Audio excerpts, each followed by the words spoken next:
Hi, this is the Wonder Women panel for WonderCon. My name is Liz Fulda. I run Sphinx PR. What that means is I handle dealing with people. And I have an incredible group of people sitting right in front of you virtually. They're going to introduce themselves to talk about their businesses and their stories. Tina, would you like to start? Yeah, hi. Thanks, Liz, for having me on the panel. My name is Tina Fine, and I am the writer and the publisher of OffGirl, an indie comic. I have a wonderful artist, Mark Grayhill. We started a bunch of years ago, and we have about 9 issues. 10 is in the works, and 2 trade press volumes. Wendy? Hi, I'm Wendy Chin-Tanner. I'm the co-publisher and co-founder of The Wave Blue World, which my husband Tyler Chin-Tanner and I started 15 years ago this year. And we're a boutique, family-owned and run publishing company that does indie graphic novels, art books, anthologies, and we're very politically conscious as part of our mission. Spike? Hi there, I am C. Spike Trotman. I am the owner, founder, and editor for life of Circus Comics, the largest graphic novel publisher, definitely in Chicago, possibly in the Midwest. It is difficult to quantify these sort of things. It feels right, sounds right, so I'm going to keep saying it until proven otherwise. We specialize in what I consider the strange and amazing. So books that are off the beaten path, books that are by underrepresented people, underrepresented voices, underrepresented subject matter, and stranger stuff you may not find at more mainstream publishers. Our big deal of 2020, I suppose you could say, would be Banned Book Club, which was the memoir of a woman who grew up in authoritarian South Korea and was a literal member of a literal banned book club. It's been critically acclaimed. It was our big bestseller last year, and Iron Circus has been making the rounds for, God, I don't even know anymore, like 12 years, maybe 13. Sweet. Enrica? Hey guys, my name's Enrica Jang. I'm editor-in-chief of Stylo Media. I've been around for just over 10 years now, quietly turned 10 years old last year. And yeah, couldn't really tell anybody about it, but we publish indie anthologies. We have not so narrow in terms of focus. We have published comics inspired by classic literature. We've published comics inspired by rock and roll. So big span there. And then indie comic series, Ninja Bear and Crossing. I'm the writer on that one with Alex Cormick and Mark Mulaney. Sandy? I'm Sandy King Carpenter. I've got Storm King Comics, and we publish a lot of comics. It started out small when we decided to do a one-shot called Asylum, created by myself and my husband John Carpenter and Thomas Ian Griffith. And we found out we really liked doing comics. And that has grown. So there's now John Carpenter Presents Tales of Science Fiction. There's an annual Halloween anthology with that's usually a dozen stories by all different writers and artists, including John and myself, and that comes out every year for Halloween. And we've got now Night Terrors, which is a series of graphic novels, all in the horror genre. And it fits every story that didn't fit anywhere else. And I just launched Storm Kid, which has comics for all ages from 4 to 8, 8 to 12, and young adult. So that's taken off. And I also produce movies and television shows. And she never sleeps. Not often, but it's something that started out as interesting turned into a fairly major publishing concern. Love it. Debbie, you want to round it out? Yes, I'm Deborah Daughetee, and I am the founder of Kymera Press. I was a television writer for a long time, and I got sick and couldn't continue doing that. So I was looking for other things to write, and my agent suggested I turn this pilot I wrote into a comic. And so I wrote Gates of Midnight, which there's 2 volumes, and I'm working on the 3rd.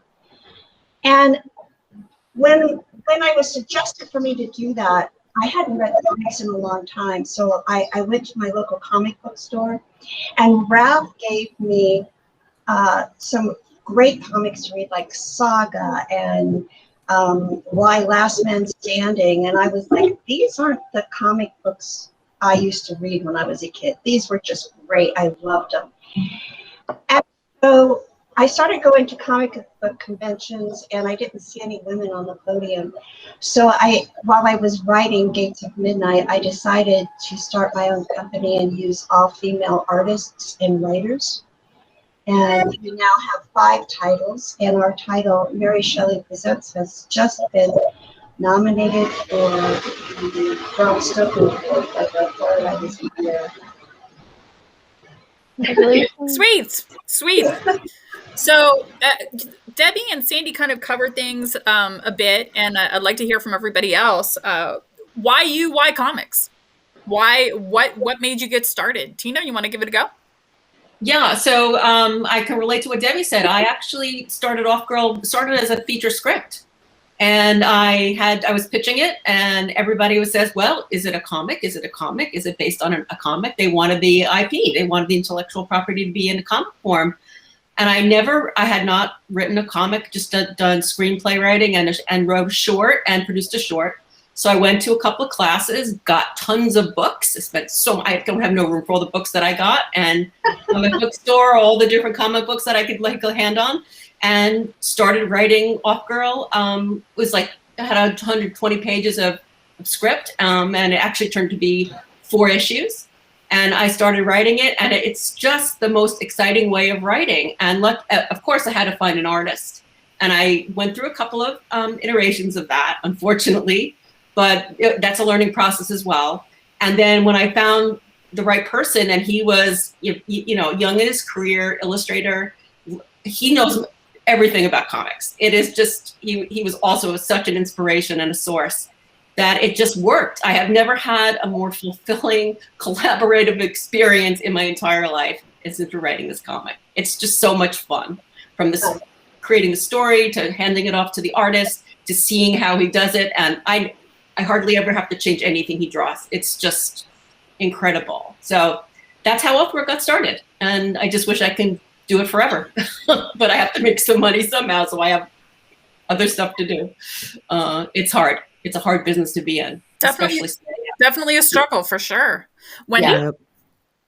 I think much like most of the other women on this panel, I came to comics in a bit of a roundabout way. I had a first career as an academic. I was a sociologist, and I'm also a literary writer. I write poetry. I have 2 poetry collections out, and I'm also a fiction writer. Fingers crossed, my agent and I are about to go to market with my first novel, which is historical fiction, literary fiction. So, pretty unorthodox when it comes to comics. But basically, when I was finishing up graduate school, my husband was finishing up art school. He was at the Kubert School, which is a school that's specific to comics art. And, he really introduced me to that sort of new millennial wave of comics, which were really interesting, really different, really much more story-based, much more politically based. And I caught the bug. I just got really interested and excited about it. And, I was, of course, very supportive of his career. And then when I was pregnant with our first child, who just turned 14, on Valentine's Day. So thanks to her for, ruining Valentine's Day forever. Just kidding. Making it good, actually, because we were never that into it. So now it's, a family birthday. But in any case, we were living in London. I was still finishing up my PhD. And we started during my sort of maternity leave, writing a graphic novel together. We wrote American Terrorist during that time. And it was our graphic novel that delved into all of the post 9/11 issues that were going on in America. And that really appealed to me, both as a sociologist and as a person who is really, really interested in story. And so from there, our company started to grow really incrementally over the years. You know, Tyler wrote some of his own properties. I had more of a background role as an editor. We did some work with other writers and artists as well, just here and there. And then in the past 2 years, about 2 years ago, we decided that we had gotten to a point where we either had to, you know, get smaller or to grow. So we decided to grow. And part of that growth involved my stepping forward into a more kind of overt role as co-publisher, curator, and in a more face-forward capacity. And, you know, I'm so glad that I did it. I'm so glad that I did it at the time in which I did it too, because, you know, much as Spike was saying about Iron Circus, I think it's a very important way to be a gatekeeper, to create a platform for a multiplicity of voices, so many of whom are underrepresented. Other women, certainly people of color, LGBTQ plus folks, you know, people who have not historically been welcome in comics. So, you know, I feel really privileged and honored to be able to give that opportunity to up and coming writers and artists. Anybody, I think we kind of overlapped a little bit. Does anybody miss out? Go for it. I do like to tell people that I started my company kind of accidentally. All the advice you're ever going to get is you want to be in comics, you got to make them. You got to make comics. And so I was doing that and going forward with my own series, but I also wanted to be an editor. And the best piece of advice that I got, especially during my internship, was don't use being an editor as a stepping stone to being a creator. These are different skill sets. These are completely different things. So if you want to be taken seriously as an editor and you need to make comics to get in, I thought, all right, I need to be editing other people's work. I need to show that I have this skill set. So put together our first anthology collection of 13 different artists and writers, put that together. And it was a really great experience. And it was my way of showing that I could take other work seriously and that I had this skill. Hey, baby. And then that book was a success and that experience was a success. And so over the last 10 years, we now have published several titles, published over 350 different artists and writers over this time. And those books have been kind of the lifeblood of the company itself too. New creators, new people, veterans, and folks who've never been published before, putting that product out. And then also still doing my first love, which was my work, getting our independent series out and other people's work out. So accidental stumbling into our company, but always the core of wanting to make comics. I can absolutely relate to the whole accidentally stumbling part, because Iron Circus first saw life as a self-publishing imprint. I don't feel comfortable calling myself part of the first wave of webcomics, but I was definitely part of sort of the pioneer Oregon Trail of online comics. People who were making comics and putting them on the internet pre-Patreon, pre-Kickstarter, pre-all these methods that have since sort of organically evolved, so that if a person decides I'm going to make a living drawing pictures for the internet, there's an actual roadmap for them to follow. And it was completely uncharted territory when we started. And if I wanted my comics to see print, pretty much my only option was to do it myself. And while I was self-publishing and printing my own work, you know, there are certain skills you have to learn and certain mistakes you have to make. And thank goodness I made them on myself and not other people.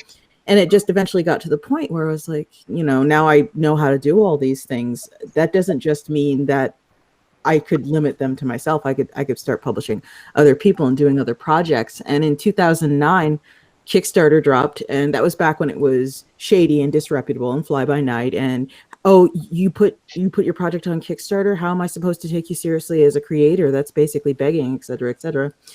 But I launched my first Kickstarter back when you know, it was brand new. It was less than a year old, and it seemed like an alignment of planets. Like, that's how perfect the timing was, because I always had all these ideas for projects, but I would never want to ask anybody to work for free. And Kickstarter offered this platform where I could basically set up pre-orders and say, hey, here's my idea. Can I have some money to make it happen? And my very first project was for a book I had an idea for, and I talked about years before then, but I didn't have the money to make, called Poorcraft, which was just the book I wish someone had handed me when I turned 18. And it was just, this is how you choose roommates. This is how you decide where you're going to live. Here's some simple food you can make when you have dried beans and Cheese Whiz, and that's it. And that sort of like really useful basic stuff. And it became kind of the first Iron Circus book proper that wasn't just me alone in the woods by myself, putting my books out. And after that, we put more projects on the platform and spun Iron Circus up into something that didn't have to wait for each book to get in the green or get in the black or, your favorite color before we started on the new project, because the books were going to press paid for. And so there was no wait time. And it was a huge boon. And now we're putting out between 10, 15 books a year with our eyes on hopefully 20. We're what people call a small mid publisher because, quite frankly, because of COVID-19, a lot of people are staying home more and reading more and buying more stuff off Amazon and Comixology. And we have absolutely felt that. And we are just getting bigger and bigger all the time. And it's getting weird and crazy who starts showing up in your inbox after a certain point. Like, why is this person paying attention to me? I'm thrilled, but also terrified. So I'm going to jump to I'm sorry, Sandy, go for it. You say that's an interesting transition point when people going from "Aren't you cute" to "Hey, Yeah. Yeah. what you got going?" Yeah. It's like, hi, I represent Basic Cable Network. So why aren't we on your mailing list for your catalog? And it's like, I wasn't aware you thought I was worth talking to. What's a diplomatic way to put that? Oh yeah, you're the guys that kind of just laughed at me. Yeah. It's nice seeing you. It's very weird. It's exciting, but it's weird.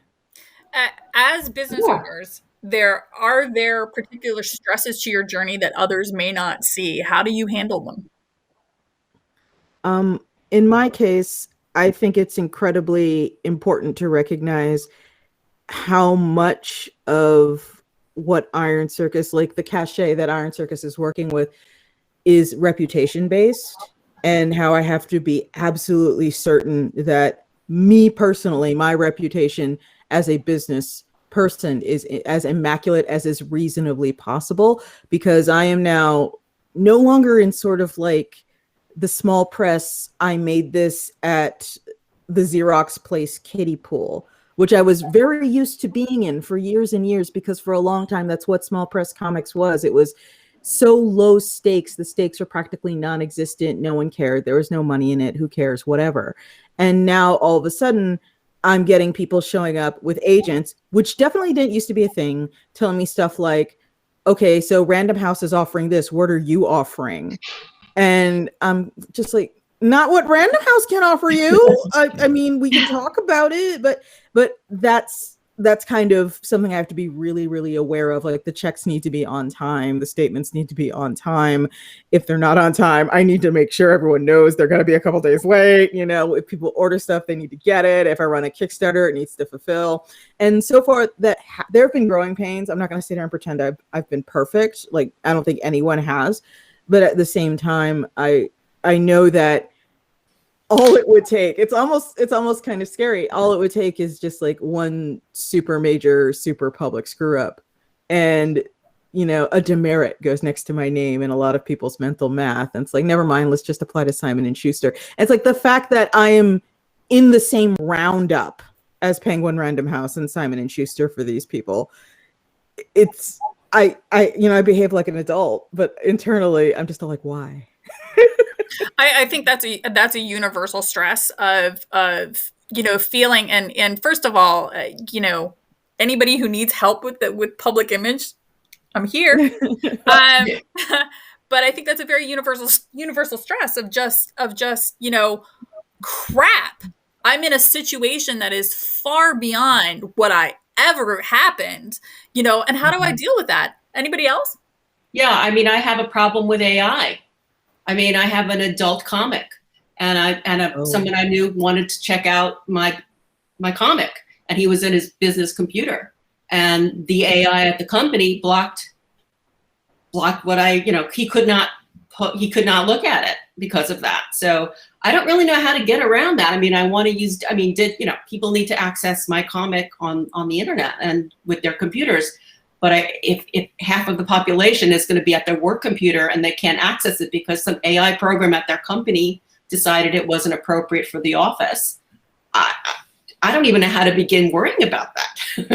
It's something I never imagined to be a problem until someone said to me, "I can't get on this." And I won't say, it's a family show, but it was not permitted in the criteria for the office. So, which it's perfectly fine for 17 and older, but still. So I mean, when you're blocked from AI, it's a problem.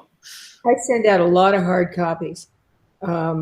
Yeah, because most of my line is 17 and up. Right. It's been funny for me representing, telling people it's safe to open my children's books, because they're all like, "What are you doing to the children?" But my pressures were that I was successful in another world, and having the comics community look at me like I was a space invader. Yeah. Yeah. And so that took some years before people said good morning back to me on the convention floor. And that felt like my big coup was getting old line. My big thing was to have some of the heavy hitters come by and, start thumbing through my books and feeling the embossing on them. And the day that one of them came by and was going through and said, "Nice paper." And I just went, "Yes." Marv thinks my paper's nice. Yeah, there are definitely folks who behave and, perhaps more than might otherwise be, folks who definitely behave as if you are an interloper or a person who has just shown up at the wedding reception without an invitation, expecting to sit at the table. And That's good. One of the things I have noticed as Iron Circus has failed to quietly disappear is and they wait for that too. Oh my God. Yeah. One of the things that I talk about a lot, in the privacy of my home with my friends and my partner, just like, God, they'd love it if I screwed up super bad, wouldn't they? They'd love it. But early on, there was a lot of shit. Sorry, excuse me. There's a lot of crap talk, pardon me. And there's a lot of, oh, well, no one wants that. It's incredibly symptomatic of egotistical lunatics where it's like, my tastes are universal, and therefore if I don't like it, that means no one on earth likes it. Therefore, if you say you are making a living doing this, you are lying. That was almost hilariously common early on because I was selling things that didn't appeal to sort of the Cape crowd is probably the best way to describe it. Yeah. You don't do superheroes, do you? Yes. It's not a comic. Yeah, nobody wants that, they would say with absolute and total confidence. And it's like, okay, cool. I'll just be over here making $100,000 every time I launch a Kickstarter, but I'm sure you're right in your own way. And as I have failed to disappear, instead of, admitting they were wrong, because my God, why would they ever? It has moved on to simply sort of quietly pretending they either never objected and they have no idea why I don't like them, or just pretending I don't exist, which I'm delighted to report is getting more difficult all the time. Yeah. Well, when they with Kymera Press, I was told that I couldn't make a go of a company that used all women writers and artists, that I had to have men artists at least. Of course. And so that's why our motto is, we're not asking for permission. It's like, okay, you don't have to read it. We don't do superheroes. We use strong female, protagonists. And we have fathers coming by our table and saying, do you have anything appropriate for teenage girls to read? I'm saying yes, because they're looking for strong female protagonists and diversity and all of that kind of stuff. So Yeah. You know, The struggle is definitely real, and that is actually one of the reasons I came up with this panel. And even in the middle of COVID, this panel has been done physically at San Diego Comic-Con, New York Comic-Con, now WonderCon, and it resonates. And that, I mean, this is the struggle, not only for just for visibility. And right now in our industry, especially beneath the age of 30, we are more than 50% of the market share. So it makes absolutely no sense that these stories are not being told. And yeah, I can absolutely identify with what so many people on this panel are already saying about coming in as an outsider and coming in from and wearing so many hats too. I think that that's a huge pressure. Yeah. I think that's a universal pressure for women. It's a highly gendered thing, right? To wear so many hats and to have so much difficulty in terms of work-life balance, and not just life, but work balance when you're, when you work in multiple genres. So, as a literary writer, as a literary artist, I think I was probably seen initially as being somewhat of an interloper with a really big vocabulary. And, yes, this is a family show. I almost said a bad word, but, piss off kind of thing. But my answer to that is to own that. So, my sensibility is a literary sensibility. And so that's what I bring to the table in this company. And, speaking to what Debbie was saying, I have just curated, along with Tyler, an anthology called Embodied, which is an intersectional feminist comics poetry anthology, featuring all non-cis all non-cis male writers and artists, poets from my sort of network of in my poetry community, and artists from all over the world. And it's an incredibly exciting project that marries my two big loves, and people seem to be very excited about it. So that's what I have to say to the detractors of literary sensibility in comics. I didn't have, I have to say, in my situation, which was weird, coming from, another industry, once I proved to them I wasn't there as a one-shot, we're here to be a celebrity comic because celebrities want to be in comics. And once I showed that we were doing good comic work and we're there to make good comics, not to turn it into a movie, I found it to be a welcoming place, and that people like Tim Bradstreet and Jimmy Palmiotti and Steve Niles and Bruce Jones were there to handhold me through things where I sat there, like the infamous night where our comic was finished and I realized I didn't know how to deliver it. Big gaps in the line where you think you got it down and you kind of go, oh, righty then, there's a gap in my line. But it's the longer you stick around and the more you make it your community, and you have coffee for everyone in the morning with my cappuccino maker. It opens that community up. And as far as the subject matter of my books, I do what we're known for. I do fantasy, horror, sci-fi, and it's now all ages horror, sci-fi, fantasy.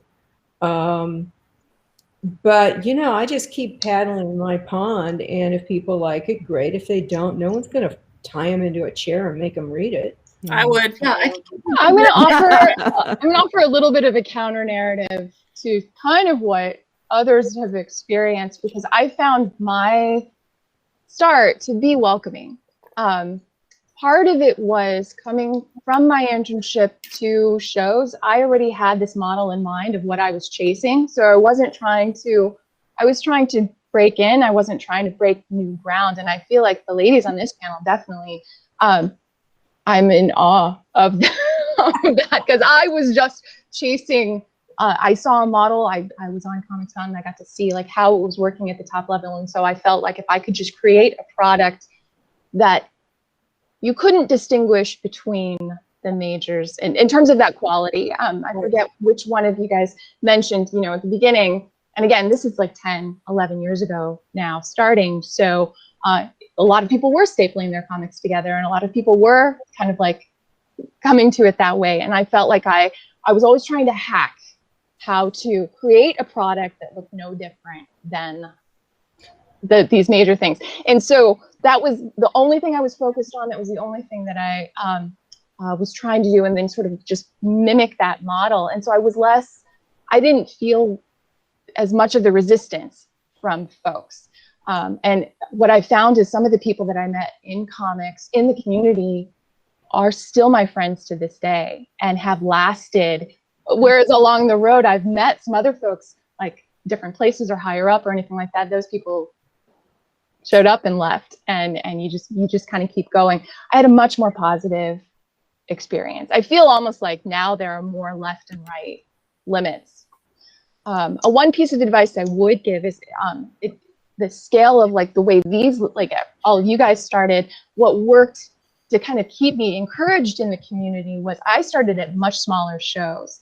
I had been to New York Comic Con. I had worked like as the intern at a company at the big show. But then when I met some core folks, they took me home. They took me to these smaller shows. And then that's when it's just a fun kind of experience. It's a fun community, much more welcoming in that way. And then you go in mass to like the Chicagos, and you go to Heroes and stuff like that. And you're building your community in that way. And so you're going to find that resistance because everybody's like about to knife each other at these bigger shows because you only have a little bit of time to really make that impact. Whereas building your community from the ground up, that was a much more positive experience for me. I think 3 words, it's build your tribe.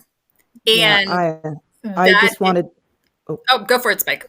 I just wanted to say, I wanted to build on what Enrica just said because well, I forget who told me this, but it has served me incredibly well. So I mention it every chance I get.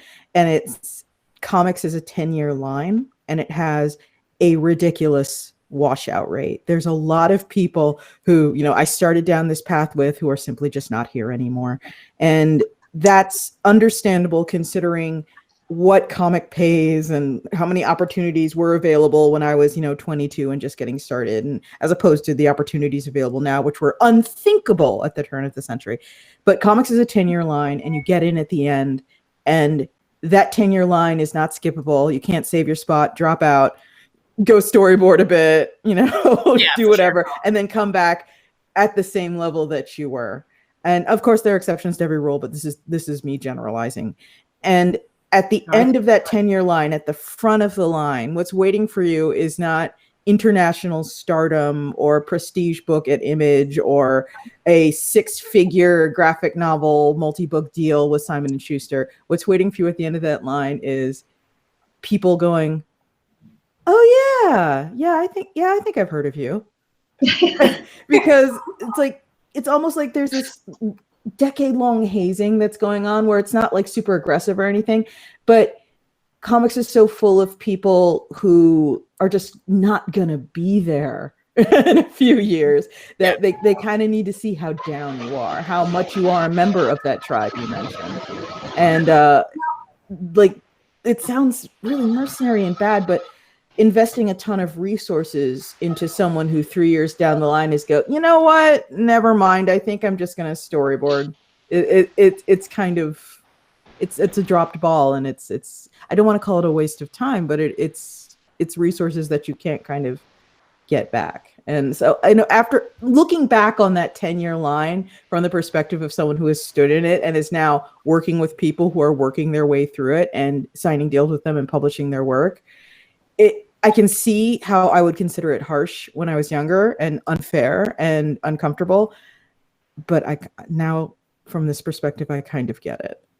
Well, yeah. You've got to, and you got to look at what your readers are interested in. And you know, what their dollar means to them when they go out, and the quality they want and the assurances they want. You know, I know when I do an anthology, a good number, they're looking at the back of the book to see who's in it. And I can put a couple of unknowns in there and a couple of dares in there, but they got to see some assurance that they've just spent their hard-earned money where they're going to have a certain satisfaction level. And part of that, it took years for me to build the Storm King name into something that, you know, my most exciting moment was when at a convention he goes, "Oh yes, Storm King's always on my pull list at the comic shop." And I go, "Really? Oh God, you know, this is so cool." Yeah. Because you want your brand to represent something the fan feels comfortable spending their money on. You want to cherish that book. You want that book to be something that's in their box under the bed. But the deal is you can build certain unknowns, you can do certain things, you can branch in certain directions, and then you sit back and wait to see what's happening. One of the greatest compliments that I've been paid by someone who reads my output, my publishing output, was like, "I wasn't too sure about this one, but you know, you've never steered me wrong before, so I went for it." And it's like, whoa, you trust my taste level. And that's it. That's the goal. And that means your company, you're doing right by your company. You're choosing well by who you bring into that circle.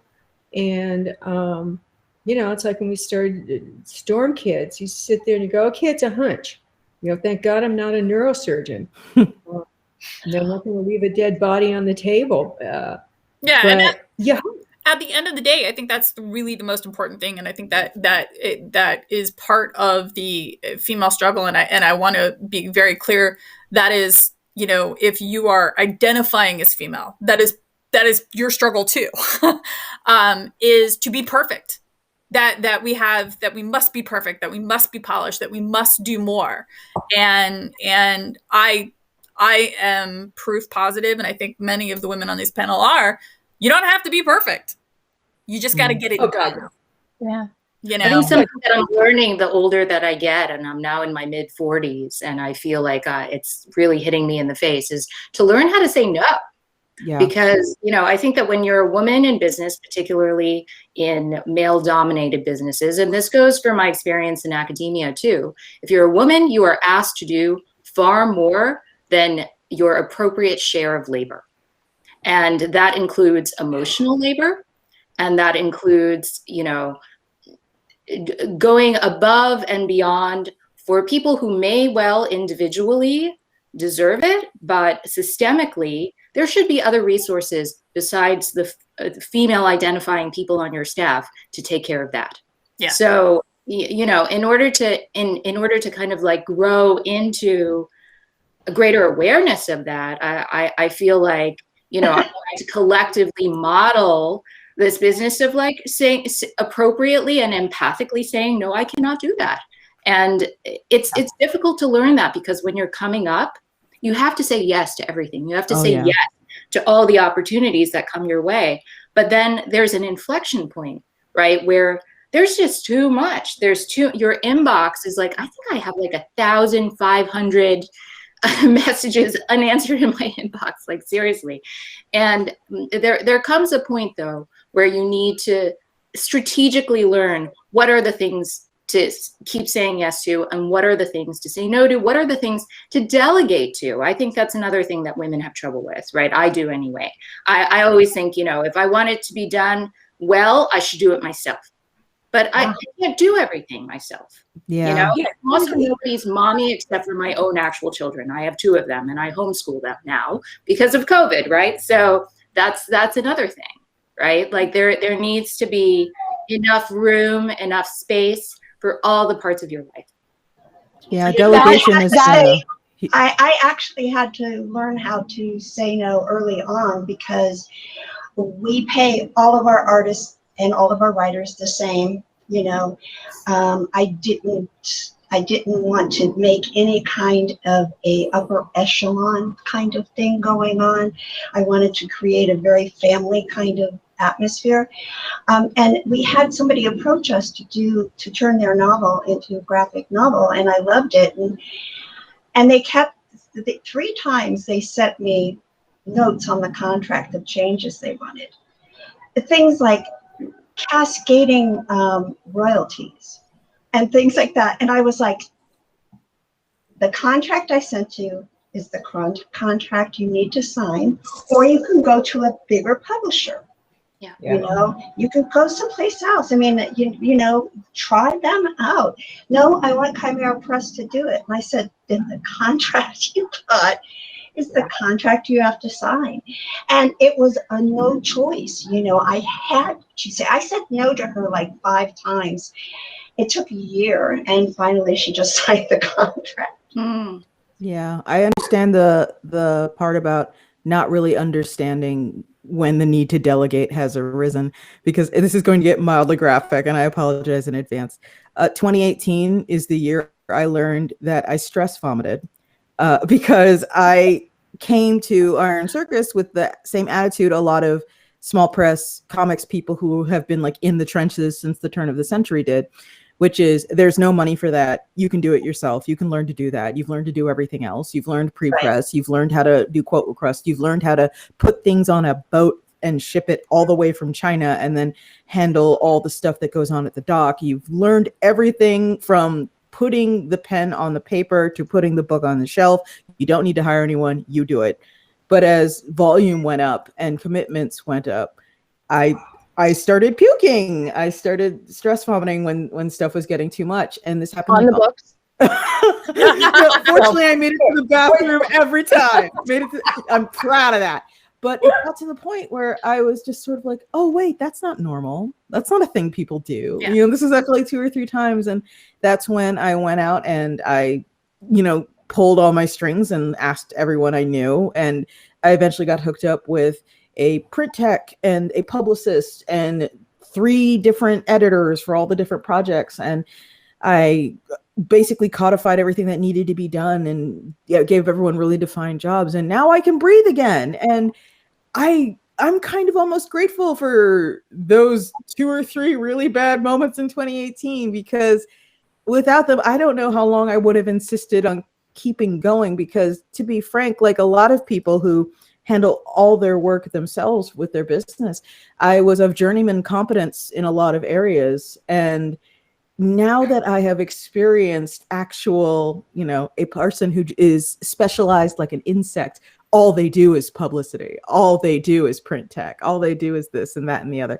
Now I understand the benefits of letting people just have jobs and do them, as opposed to sitting like a dragon on a horde going, no, it's mine. I'll do it. Don't worry. I'll do it. You can't possibly know how to do it correctly for some reason that I will come up with later. I will do it all myself.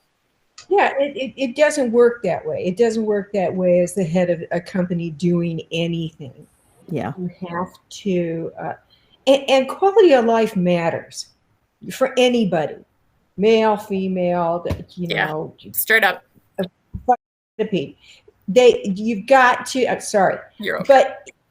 But, you know, you have to, the point at which you're doing what you're doing because theoretically you love it, well, you have to incorporate your life. Life matters. And, you know, once you find you are no longer enjoying your life, you're doing it wrong. I mean, yeah, I do audiobooks, I do comic books, I do movies, I do TV. But guess what? I actually have a great life. And I still have my, you know, I'm still in control of everything. Oh, by the way, I make stuffed animals now, too. You know, one of the things I realized is the marketing of what we do and what's happening at the comic shops, toys, all the things that are keeping them alive beyond floppies, you know, as they're having to go to trade paperbacks and those kinds of things. And I realized when I started with, you know, having to go to books for kids, what do kids like? Well, he's kind of my version of a teddy bear, you know, he's a booger troll. But that's the because as soon as you say booger troll, you know, it makes people laugh. So well, I think, you know. Do it too. Kymera Press does. That's right. Yes. See, we got our little buddies, but it's that diversification and things that make us laugh that will probably make someone else laugh. Yeah. And it's also a recognition of the final destination for our product, which we're all in comics. And you realize as you go to the comic shops, what's happening to them. They're having to sell other things to sell books as well. And to get that awareness with, particularly when you're with the little kids, they're stopping to grab stuff off the shelves, off the tables at the conventions. That, yeah, they love the stories when they're read to them. But what, you know, you just have to look at the end destination. Yeah, and So we're doing show and tell. The Yes, journey needs to be Ninja Bear. Ninja Bear. There you go. Ninja Bear, just character by Mark Mulaney. So we did the 3D stuff in a smaller scale, and now we're doing this standee. So since Ninja, I just want to shove that in there. But I think I don't know how I would advise anybody to not work until they puke. I would just tell them stop when you puke blood. That's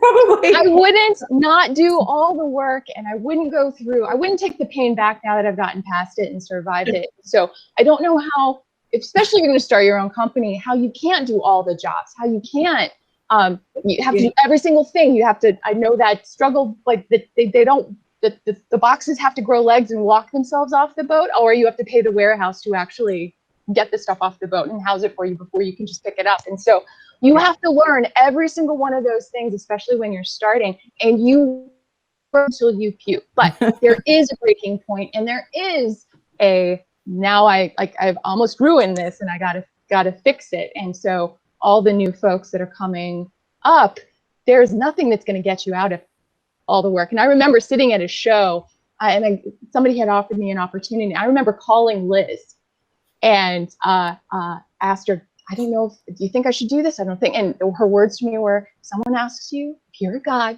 you say yes. And that was the advice.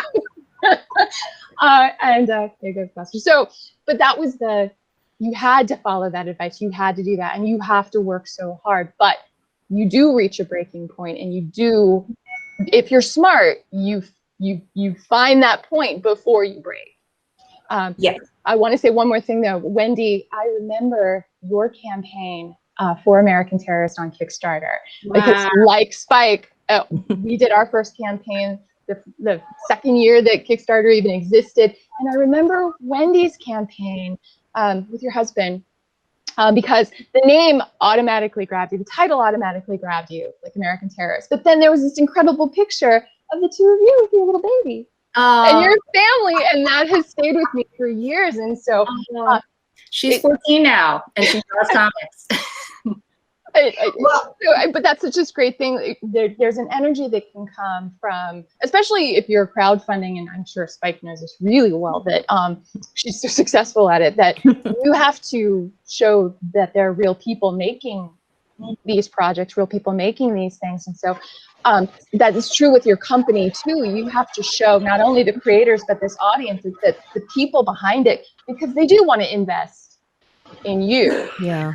And so the tiers of echelons are having a name versus all the unknowns, or we didn't have the money to even get a name to mix with the unknowns. So what we did was we created an anthology of original work inspired by something that was already loved, but trying to not do fan fiction and make sure that we were always doing a twist on the original and doing something inspired by it. However you put the cube together and fit those pieces together to get that product out the door, that push, there's no way out of it. There's no way out of it at all, but don't make yourself sick. Yeah. And I just want to build on that just very briefly. When you mentioned, Enrica, that you didn't have sort of the clout to walk up to Neil Gaiman and be like, hey, so we're putting a thing together. You know, a lot of people it's like, it's totally okay to start out with, here's an anthology of me and my buds. We're all 22 and you have no idea who any of us are. Our Kickstarter goal is $2,000. I get a lot of sort of inquiries and commentaries from people who are like, oh, I want to start a publisher too. And I'm like, that's cool. I'm like, okay. So we're setting our goal at $50,000 and it's going to be full color with foil effect. And we're going to have fold out pages like a National Geographic map. And it's like, whoa. Okay. Who's going to be in this? Oh, nobody you've heard of. Okay, great. And what's the plan? Like, how are you going to print this? Oh, well, we plan on overfunding. And how do you plan on overfunding? Well, it's just that good. And it's just like, oh, Angel. They're all that good. Baby, darling. Like, your heart is so in the right place. But it's okay to start small. Yeah. I started small. I am one of those, God, it's like the phrase is the 10-year overnight success, where people seem amazed that I was ever in a Kinko's. It's like, yes, of course I was in a Kinko's. You don't just sort of burst Athena like fully formed out of someone's forehead and then start putting out 15 books a year. But well, I didn't anyway. I'm sure someone somewhere has, but it definitely wasn't me. So it's okay to have your $2,000 Kickstarter to print 50 copies with the digital press of the anthology of you and your friends, and then take that to cons. Like, don't worry about distro. Don't ask me how to get distributed by Ingram when you're putting out one book every 3 years. You're not ready. I understand wanting to leapfrog a few steps because they're super irritating steps, but I personally feel it's important that people figure that stuff out before their obligations get too serious and the potential to disappoint gets too dire and permanent. I think being small can be a real asset. Oh yeah. Frankly, the fact that we are a small company with very low overheads, we've always run it out of our house with, freelance employees who are all over the country. I think the fact that we have like a startup structure essentially, and probably always will, means that we were able to pivot and survive during COVID. We were able to keep making books because we had always made books that way. We didn't have offices where everybody met. We didn't have this kind of like corporate structure. And so, I see that as a massive silver lining. So for sure, Iron Circus has run out of a Slack channel. We do have office space right now, but everybody, it's like 99% of what needs to get done gets done in the Slack channel and in a monthly meeting. And when people hear that, they're like, really? It's like, yeah, that's all you need. Yeah. Kymera Press has a Slack channel as well. That's all the artists get to talk to each other, and they put leads on there and everything. So we are starting to wind up. There are girls and ladies of all varieties that are going to be watching this. What would you tell them, Tina? I would just say, don't ever let anybody tell you that something can't be done. Just don't listen to them. Just do it. Follow your gut, follow your heart, and seek out people who are supportive of you. And in whatever you do, whether it's, something in STEM or it's a comic, whatever you do. Wendy? There are so many comics and graphic novels out there waiting for you. Don't be put off by what you see as being like a male genre. And don't be put off by the idea that you can't draw and write comics. Go and do it. If you want to read it, write it. Love it. Spike? 30 under 30 lists are BS. You are not on a timer. You do not have a best by date. George R.R. Martin would have never made a 30 under 30 list. Vera Wang would have never made a 30 under 30 list.